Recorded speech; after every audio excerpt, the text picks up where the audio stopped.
नमस्कार दोस्तों। नए वीडियो में आप सभी का बहुत बहुत स्वागत है। और आज की कहानी का शीर्षक है बहू जैसा प्यार। रीना, मैं तुम्हें यह नहीं कहूंगी कि मैं तुम्हें बहू नहीं बेटी ही मानूंगी। बेटी बेटी होती है और बहू बहू होती है। मैं तुम्हें बेटी जैसा प्यार नहीं दूंगी, मैं तुम्हें बहू जैसा प्यार ही दूंगी। रह रहकर होने वाली सांस के ये शब्द रीना के दिमाग में हथौड़ी की तरह वार कर रहे थे। आज रीना को देखने ऋतिक के साथ उसके मम्मी पापा और दीदी जीजाजी आए थे। ऋतिक और रीना दोनों ही इंजीनियर हैं। ऋतिक की जॉब मुंबई में थी और रीना की बेंगलुरु में। ऋतिक मेरी बुआ जी के दूर के रिश्तेदार में कोई लगते थे। बुआ जी फूफा जी ऋतिक की और उनके परिवार की तारीफ करते थकते नहीं थे। ऋतिक के मम्मी की तो बुआ जी इतनी तारीफ कर रही थी जैसे कि वो खुद इंजीनियर हैं। पति और बेटा दोनों इंजीनियर हैं तो जाहिर है कि पैसों की कोई कमी नहीं है। लेकिन घमंड नाम की कोई चीज उनमें नहीं है। लड़ाई झगड़ा करना तो उन्हें आता ही नहीं। उलट उनकी हमेशा यही कोशिश रहती है कि उनकी वजह से किसी का दिल ना दुखे। खुद इंजीनियर होने के बावजूद और इतना पैसा होने के बावजूद खाना वे स्वयं बनाती हैं।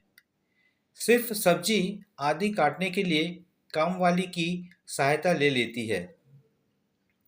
उनका मानना है कि खाना हमने स्वयं ही बनाना चाहिए ताकि घर के सभी सदस्यों को शुद्ध और सात्विक भोजन मिले।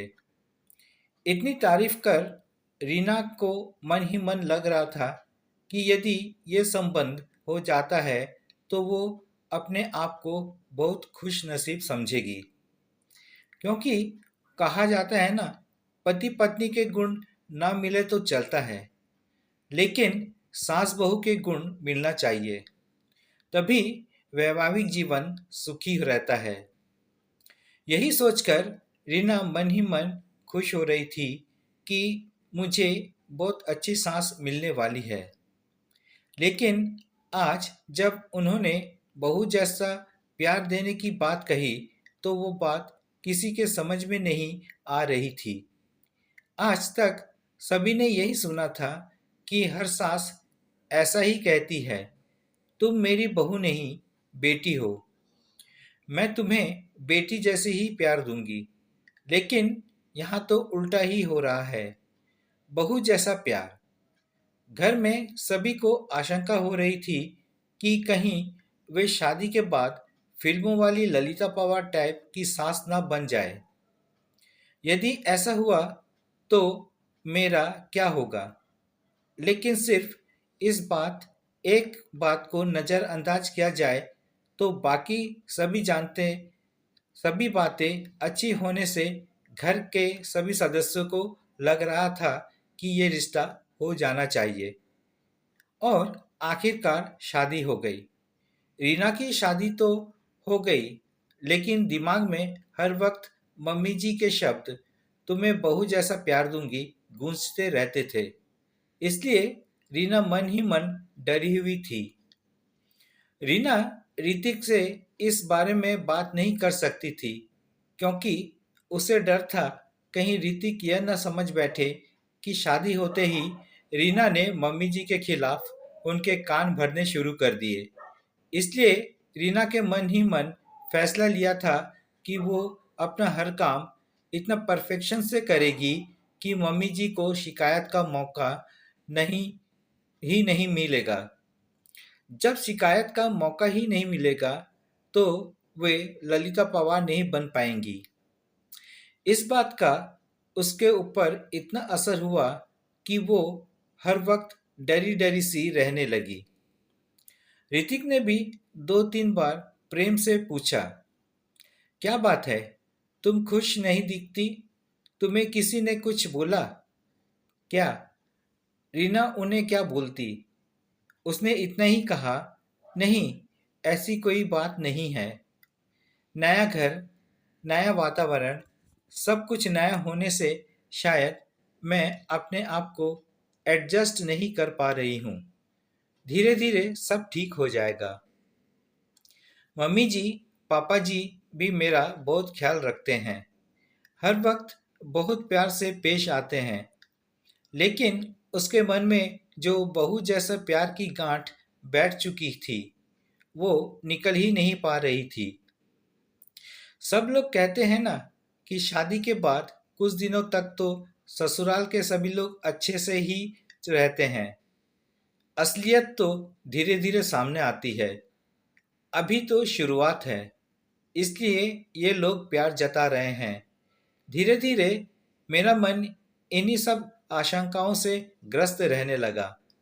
शादी के 8-10 दिन की बात है। रीना चाय बनाने के लिए दूध के पतीला, जिसमें 3 लीटर दूध था, में से दूध निकालने लगी तो ना जाने कैसे क्या मेरे हाथ से सड़न सी बराबर पकड़ी नहीं गई और पतीला हाथ से छूट गया। पूरा का पूरा गरम गरम दूध नीचे गिर गया। रीना इतना ज्यादा डर गई थी कि पूछो मत। कहाँ तो वो सोच रही थी कि मैं हर काम पूरी परफेक्शन से करेगी, और कहाँ ये दूध। उसमें भी खास बात यह थी कि दूध वाला दिन में सिर्फ एक बार सुबह ही दूध लाता था। पैकेट के दूध में मिलावट होने से वो घर में नहीं लाते थे। सभी लोग चाय का इंतजार कर रहे थे। पतीला गिरने की आवाज सुनकर मम्मी जी ने बाहर से ही आवाज लगाई, रीना, क्या हुआ? वो तो इतनी ज्यादा डर गई थी कि उसके मुंह से आवाज ही नहीं निकली। तब मम्मी जी खुद किचन में आई। मम्मी जी को सामने देखकर रीना डर के मारे कांपने लगी।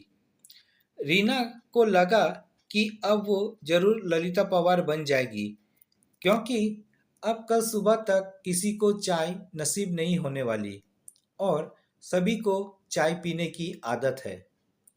मम्मी जी ने गिरे हुए दूध की तरफ और मेरे तरफ देखा और वो बम फटने का इंतजार करने लगी। बस अब फटा बम, अब फटा। लेकिन ये क्या, बम तो फुसका निकला। मम्मी जी मेरे पास आए और बोले, कोई बात नहीं रीना, तुम इतनी डर क्यों रही हो? तुमने कोई जानबूझकर थोड़े ही गिराया है दूध। हो जाता है कभी कभी, कोई बात नहीं, तुम रिलैक्स हो जाओ। लेकिन मम्मी जी, अब चाय कौन से दूध से बनेगी? दूध वाला तो कल आएगा। मैं अभी पैकेट का दूध बुला लेती हूँ। लेकिन आप ही ने कहा था कि अपने यहाँ पैकेट का दूध नहीं लाते। लाते तो नहीं हैं, लेकिन सभी को चाय का एक तरह का नशा हो गया है, तो चाय के बिना तो नहीं रहेंगे। इसलिए इमरजेंसी में एक आध बार चलता है पैकेट का दूध। हम लोग ऑफिस में चाय पीते हैं ना, वहाँ कौन से दूध का उपयोग किया जाता है, क्या हमें पता चलता है? ऑफिस में हमारी मजबूरी है, लेकिन घर में यहाँ जहाँ तक संभव हो, शरीर के दृष्टिकोण से जो अच्छा रहता है वो करना चाहिए। इसलिए अपन पैकेट का दूध नहीं लेते। इसलिए एक आध बार में कुछ नहीं होता। रोज रोज थोड़े ही दूध गिर जाएगा। अब तुम रिलैक्स हो जाओ। उस उसने मन में सोचा। वो फिजूल ही डर रही थी। मम्मी जी तो इतने अच्छे हैं। लेकिन दूसरे ही पल सहेली की बात याद आ गई कि ये सब चोचले शादी की शुरुआत में ही होते हैं। आगे आगे देखना होता है क्या। ये बात याद आते ही फिर से मन में वही डर समा गया। दो एक बार और इसी तरह छोटी छोटी गलतियां हुई, लेकिन तब भी मम्मी जी ने उसे प्यार से ही समझाया। 4-5 महीने के बाद की बात है। सभी को पालक पनीर की सब्जी बहुत पसंद थी। आज रविवार की सभी की छुट्टी होने पालक पनीर की सब्जी बनाने का तय हुआ। सभी लोग खाना खाने बैठे तो जैसे ही इन्होंने पहला कौर मुंह में लिया तो बहुत बुरा मुंह बनाया और एक घूंट पानी पीकर बोले कि आज सब्जी में नमक डाला है कि नमक में सब्जी डाली है। बात डबल नमक की है सब्जी में। मुझे काटो तो खून नहीं। हे भगवान, अब जरूर मम्मी जी अपना बहू वाला प्यार दिखाएंगे। कहेंगे कि मेरी मम्मी ने यही सिखाया क्या। पढ़ लिख कर नौकरी कर रही है, इसका यह मतलब नहीं कि तुम्हें सब्जी बनाना भी नहीं आता। तुम्हारी माँ तो कहा था कि मेरी बेटी को सब आता है, फिर ये क्या है। मैं ये सब सोच रही थी कि इतने में मम्मी जी ने मुझे जोर से झंझोड़ा। रीना, रीना, हाँ, हाँ, क्या हुआ? तुम काँप क्यों रही हो? रो क्यों रही हो? हाँ, कुछ नहीं। वो वो सब्जी मम्मी जी, सारी ना मालूम आज कैसे क्या नमक डबल हो गया। अब सब लोग खाना कैसे खाएंगे? फूल गोभी की सब्जी, दाल, चटनी और अचार है ना, खा लेंगे। तू घबरा मत, लेकिन आगे की सब्जी बनाते वक्त थोड़ा ख्याल रखा कर। दोपहर में जब रीना जी और मम्मी जी अकेले थे तब वो बोली, शादी हुई है तभी से मैं देख रही हूँ कि तुम फ्री नहीं लग रही हो। ऐसा लगता है कि कहीं खोई हुई सी, डरी डरी सी लगती हो। क्या बात है? यदि तुम मुझे नहीं बताओगी तो हम समस्या का निदान कैसे कर पाएंगे। यहाँ तुम्हारी मम्मी नहीं है, लेकिन मैं तो हूं ना। तुम मुझसे अपने मन की हर बात कर सकती हो। उनके इतने प्रेम से बोलने पर मैं अपने आप को रोक नहीं पाई और रोने लगी। उन्होंने मुझे अपने बाहों में भर लिया। अब बता, क्या बात है? मम्मी जी, जब आप मुझे देखने आई थी तो आपने कहा था ना कि आप मुझे बेटी जैसा नहीं, बहू जैसा प्यार करेंगी। हाँ, कहा था तो। बहू जैसा भी कोई प्यार होता है क्या? बहू की छोटी से छोटी गलती पर भी उसे इतना प्रताड़ित किया जाता है कि मानो उससे कुछ बड़ा गुनाह हो गया हो।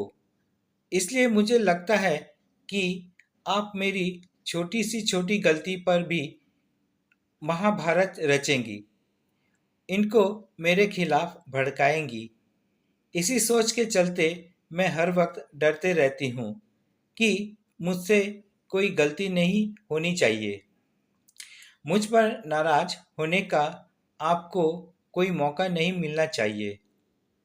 सच बताऊं तो आज तक मुझसे जो भी गलतियां हुई हैं वो इसी घबराहट के चलते हुई है।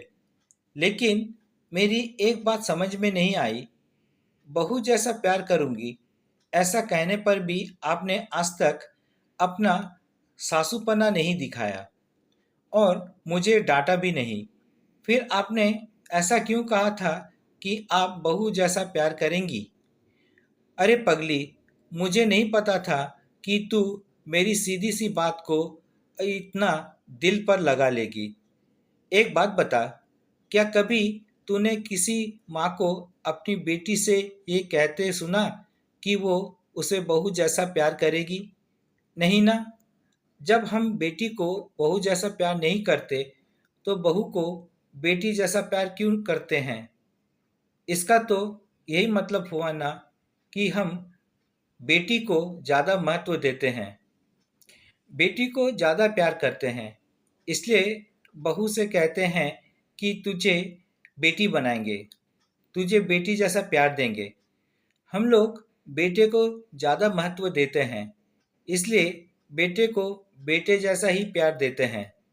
कभी भी बेटे से ये नहीं कहते कि तुझे बेटी जैसा प्यार देंगे। यदि हम बेटा और बेटी दोनों को समान समझते हैं तो बेटी को बेटी जैसा प्यार क्यों नहीं दे सकते? मेरी नज़र में जिस तरह बेटी का अपना एक अलग अस्तित्व है, उसी तरह बहू का भी अपना एक अलग अस्तित्व है। मैं बहू को बेटी से किसी भी मामले में कम नहीं समझती। इसलिए मैंने कहा था कि मैं तुम्हें बेटी जैसा नहीं, बहू जैसा प्यार दूंगी। मुझे क्या पता था तू उसका गलत गलत मतलब लगा के वो बात दिल को लगा लेगी। चल, अब आंसू पोंछ, नहीं तो मैं सचमुच में फिल्मों वाली ललिता पवार बन जाऊंगी। उन्होंने यह बात इस अंदाज से कही कि हंसते हंसते हम दोनों का बुरा हाल हो गया। आज मुझे पता चला कि बहू वाला प्यार भी होता है। तो दोस्तों, ये थी आज की कहानी। अगर कहानी पसंद आए तो कमेंट्स, लाइक और शेयर ज़रूर कीजिएगा, और चैनल में नए हो तो सब्सक्राइब जरूर कीजिएगा। तो मिलते हैं अगले वीडियो में एक नई कहानी के साथ। चैनल में बने रहने के लिए बहुत बहुत धन्यवाद।